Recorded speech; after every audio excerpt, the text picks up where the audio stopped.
Do you think one mind is better than many? Neither do we. A University of Chicago Booth School of Business MBA is for curious and collaborative people who value different perspectives and ideas. Chicago Booth takes pride in empowering and being empowered by women of diverse backgrounds. We believe that fostering an inclusive community creates an environment of analytical, open-minded inquiry and produces knowledge with enduring impact. Learn more today at chicagobooth.edu/elevate. Welcome to the Ellevate podcast, conversations with women changing the face of business. Hi, everybody. Welcome back to the Ellevate podcast, History Makers. I am so excited for the interview you're about to hear. She's actually one of the ones that I always wanted to get on this podcast when we first started having this series. Today, I'm talking to Justine Lindsay, the first openly trans NFL cheerleader. She's incredible. I've been following her journey just since she hit the headlines. We talk about her journey. We talk about her faith. We talk about, kind of how to tune out, hateful people and listen to the support. And it's so good. It's such a good interview. Let's go ahead and get to that now.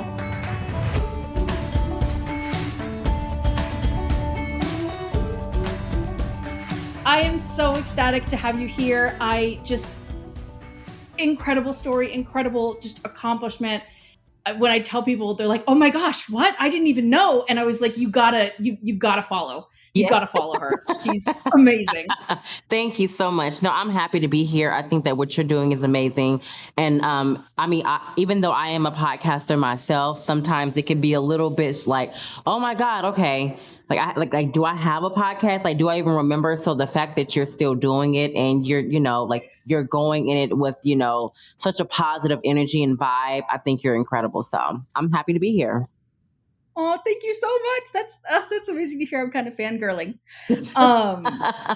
So, I usually start with the big question, which is you can interpret however you like. How did you get to where you are today? Well, thank you for asking me that, because I will have to say that for me, I started dancing when I was very young. My first interactions with dance in general will have to be when I first saw the Alvin Ailey Dance Company. They danced Revelations, and I think just for me seeing so many African American beautiful dancers on stage at the same time, one, that just made me just fall in love with it. But also, two, to see how they're able to move their bodies in such a way that was so angelic and fluid. I told my mom and my grandmother, who I look up to even to this day, I want to do what they're doing. And so it just kind of, I give props to, the Alvin Ailey Dance Company and just like the students there who go there. Cause, if it wasn't for them, I probably wouldn't be where I am today. So just seeing them and seeing, girls and boys that look just like me, I was happy to see that and wanted to be a part of that amazing, journey. And so how did you decide you wanted to become an NFL cheerleader? That's such a huge step. It is a huge step, and it's a crazy one, because I still have to pinch myself sometimes, because I know for me, like I get so that I focus on other things and then forget, like, hey, you are a very important staple in the NFL. So, but I would have to say I just took a leap of faith. I was literally sitting at my computer and I was like, you know what? I want to try out for a team. I just don't know if I wanted to do NFL or NBA or even like arena football. It was just, let me just figure out what I want to do, like mentally. So I asked my mom, I'm like, hey mom, I'm thinking I'm going to try out for this team. And she was like, hey, listen, if you feel that it's for you, if you feel like, that organization is good for you, then definitely go for it. And so from there, with her blessing and my family's blessing and support, I just took a leap of faith and just went, just went all in. And, I think it was the best decision that I could have ever made for myself, but also just for the world to see as well. I love that. And what was that audition process like? I've kind of always wondered. Tough. It was tough, I will say. The director is a very beautiful well diverse choreographer, and I would just have to say like the process was it was crazy in a good way, because when I tell you like it's a difference between what from a person looking like from the person from the outside looking in. It's not what you see on TV, because sometimes television can kind of make it a little bit more like, they like to put like a little glitter on it. It's definitely not that. It's you're literally like getting your butt kicked by the time you walk in to the time you leave out. You may look like a pinup doll. By the time you get out, you're literally drenched in sweat.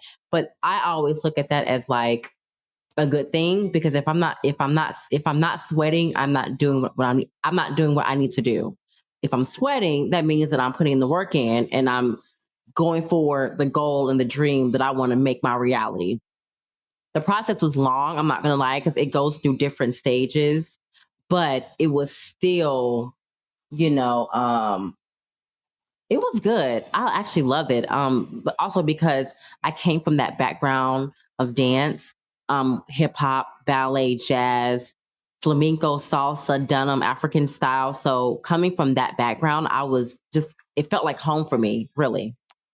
I love that. And I love that you say, if you're not sweating, you're not getting it done. Because I think sometimes when like we see on TV, there's so much makeup and everything, we can't tell these athletes are sweating. They are working. Absolutely. Yeah. So what was that? I want to, I kind of want to know what your first year was like, but also just what was that first game like when you went out there to be a cheerleader? Yes, ma'am. I would have to say my first year was it was very interesting, only because as a rookie, you're coming into an organization that was established from like 1996, as far as like the dancer aspect of it. And so for me walking into this program, it was beautiful. It was also scary because I did not know what to expect.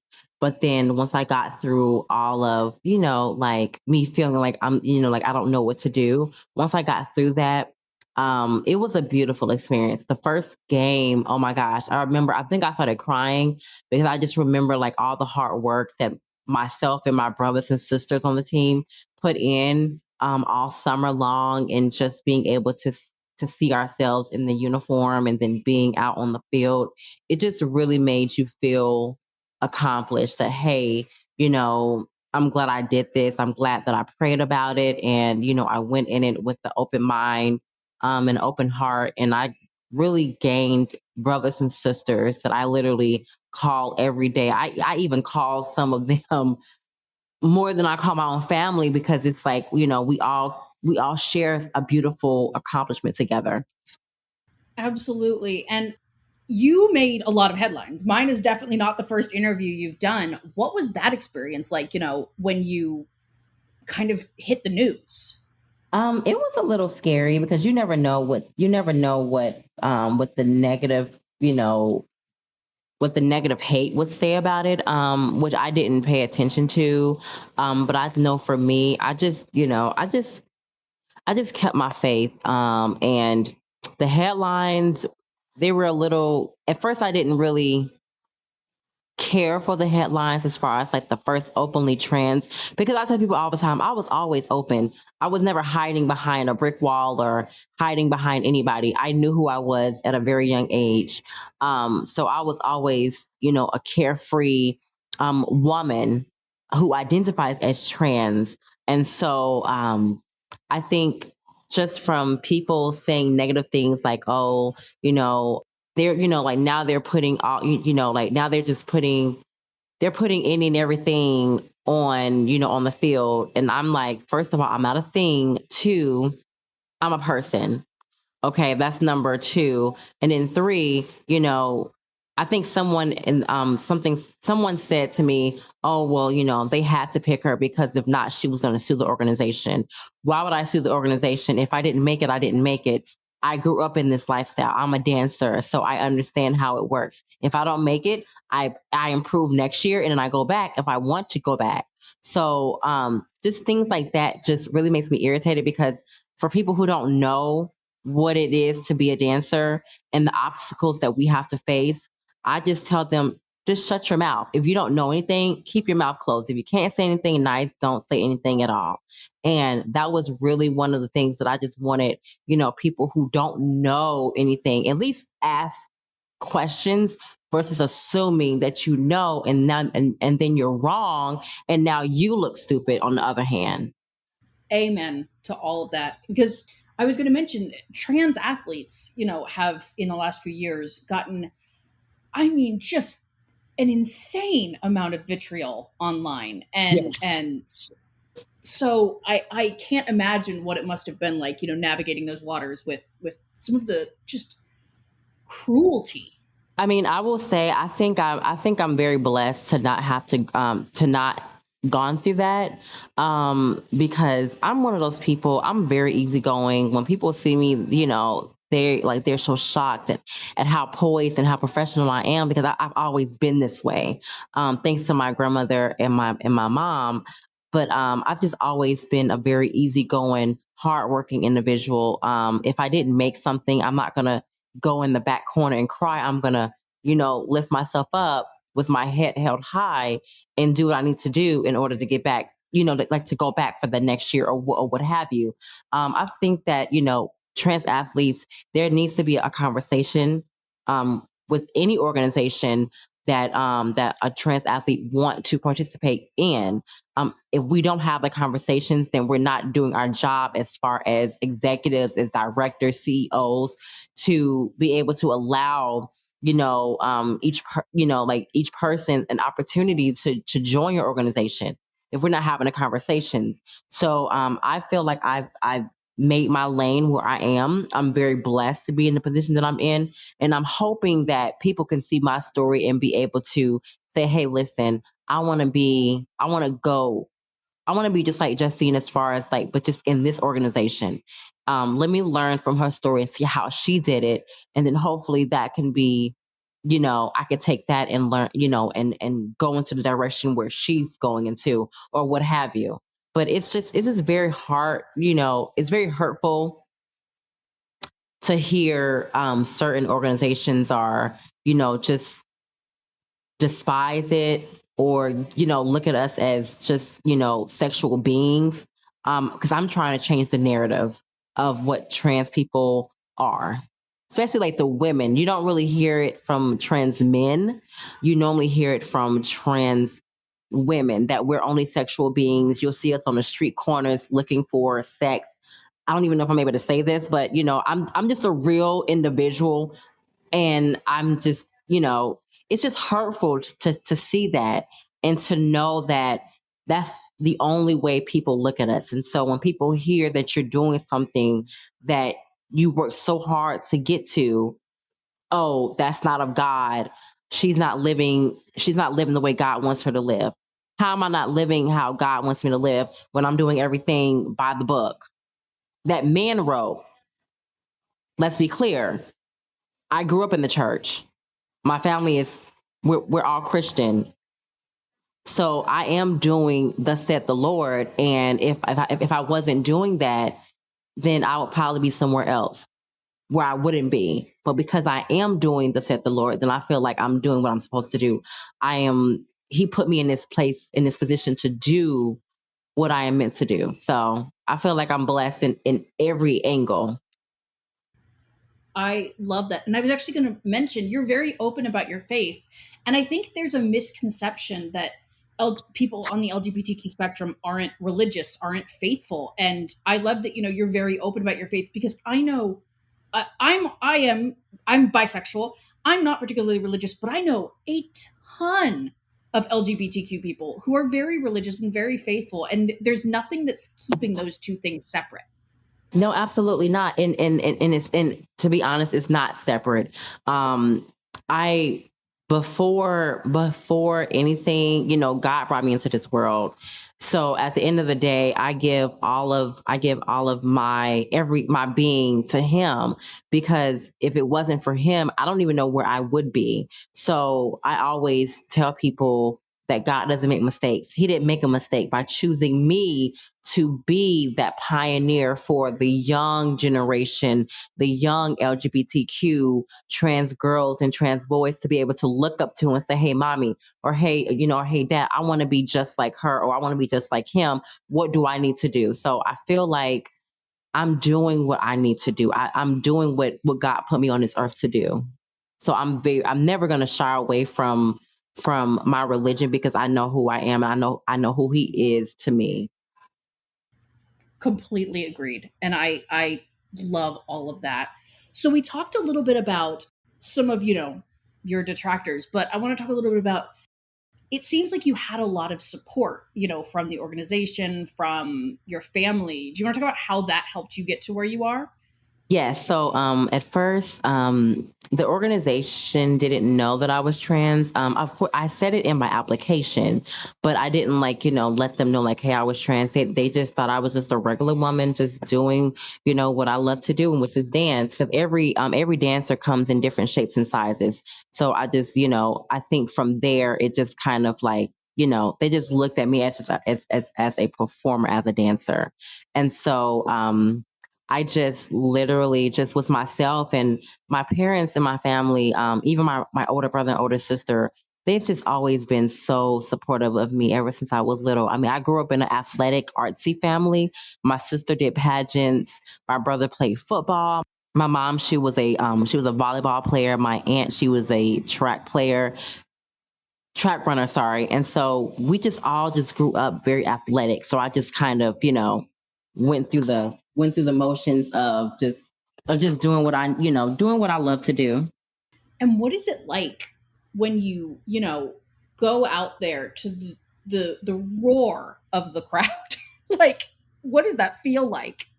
It feels good. I'm not gonna lie, it feels really good. I mean, I definitely enjoy every bit of it. I really do. I enjoy it a lot. I love that.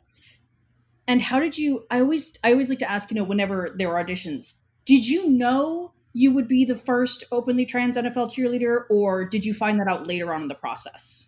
I would have to say I think I found out later on because even my coach director, she was like, "Wait, are you the only trans?" And I'm like, "I really don't know.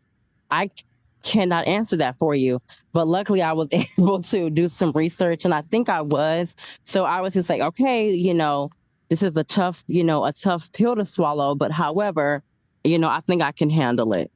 Yeah. I always ask that because you are not the first to say that. Where I have had a bunch of history makers who've said, I was just doing my thing. And then I found out that I was going to make history, after the fact. Yes. And that's literally how it was for me the entire time. I was like, wait, am I really the first? And so, once I found out, I was like, okay, good to know. Yeah. Absolutely. So we're getting toward the end now. And the one question that I always like to end with, which is, if you're the first, you always want to make sure you're not the last. And we all stand on the shoulders of others who've made history before us. So I always like to ask our history makers, who's a history maker who inspired you? I would have to say, I can't remember her name, but anyone, anyone from the LGBT community, I want them to, or just anyone in the world. There's a movie, it's an old movie. It's called Paris is Burning. There was a young lady on the show. She was an extravaganza. She was a part of the ballroom scene. She was also a trans woman. I think her story just inspired me in so many ways because she also had a supportive family.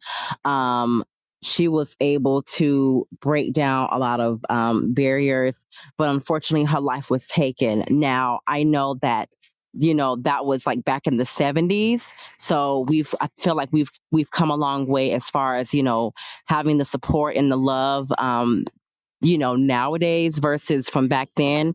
But I would have to say that her story really and truly inspired me to just be myself and know that, I am worthy.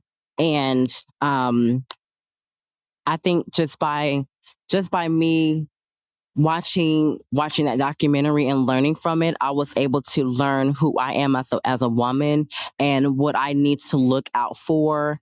And but I mean, a lot of people literally inspired me. Definitely RuPaul. Just like the positive things that he says to just anyone who comes his way. Debbie Allen, who I trained as a dancer under. I trained at her school in Los Angeles when I left home at 14 on my own and traveled and trained under her. Oh God, there's a lot of people I could name, but I would definitely say my mom and my grandmother. They really inspired me to just be the woman who I am today, and and the ones that I've named as well. They really played a pivotal part in my life. And then also too, I want to thank music, because music is also very, very heavy in my life. I love music. I love like just hearing instruments and the musicality of everything. So I would have to say a combination of everything, but really RuPaul, Debbie Allen, the young lady from a movie from Paris is Burning, of course, my grandmother, my mom, and of course, music. That is amazing. And I do want to say, for anybody out there who has not watched Paris is Burning, you absolutely should watch Paris is Burning. It's, like you said, it's a little older, but it's just such an incredible look into the ball scene of the 70s and 80s. Yes, absolutely. And it's really informative. And I feel like anyone who is wanting to transition to be, or whatnot, it kind of gives you an like an experience from the outside looking in. Yeah, absolutely. So before we go, I always like to ask too, do you want to let people know where they can find you on social media or elsewhere? Yes. So if anyone is interested in learning about my journey or knowing who I am or just reaching out and asking questions, you can find me on Instagram at Justine Simone. That's JUSTINE SIMONE_. You can find me on Instagram. I also have a podcast. It's called Real Time Real Talk with Justine. If you're interested in talking about anything, you can come on. I am an open book. And I'm just like every other podcaster. I want to talk about interesting topics, but also get down to the nitty and gritty. I talk about hot topics, things that are going on in today's world, and hopefully we can have the conversations and not shy away from it. But yeah, you can look me up from either my Instagram and I'll be able to respond and DM and check my emails or whatnot. So definitely check me out. Perfect. Well, thank you so much for coming on the podcast. It has been a pleasure and a dream come true. Yes, thank you so much for having me. And I look forward to, having more conversations with you. And you're doing an amazing job. For anyone who's listening, check your girl out. She's doing an amazing job. Thank you. And definitely check out Justine wherever she is, because again, she's also doing an amazing job. Thank you so much. Thank you. Ellevate Network drives real results for ambitious women trying to break through the glass ceiling and achieve success in their careers. We offer a platform full of resources and opportunities for growth, all designed to help you unlock your potential. With Ellevate's support, you can take the first step toward achieving your professional goals. With a supportive community and tangible resources at your fingertips, you're only one step away from reaching your fullest potential. Join us today and take advantage of our 30-day free trial to start building the career of your dreams. Thanks so much for listening to the Ellevate podcast. If you like what you hear, you can subscribe, give us 5 stars, and share your review. You can learn all about Ellevate membership and all the great things that Ellevate Network is doing at our website, www.ellevatenetwork.com. That's ELLEVATE network.com. And special thanks to our producer, Catherine Heller. She rocks. Thanks so much, and join us next week.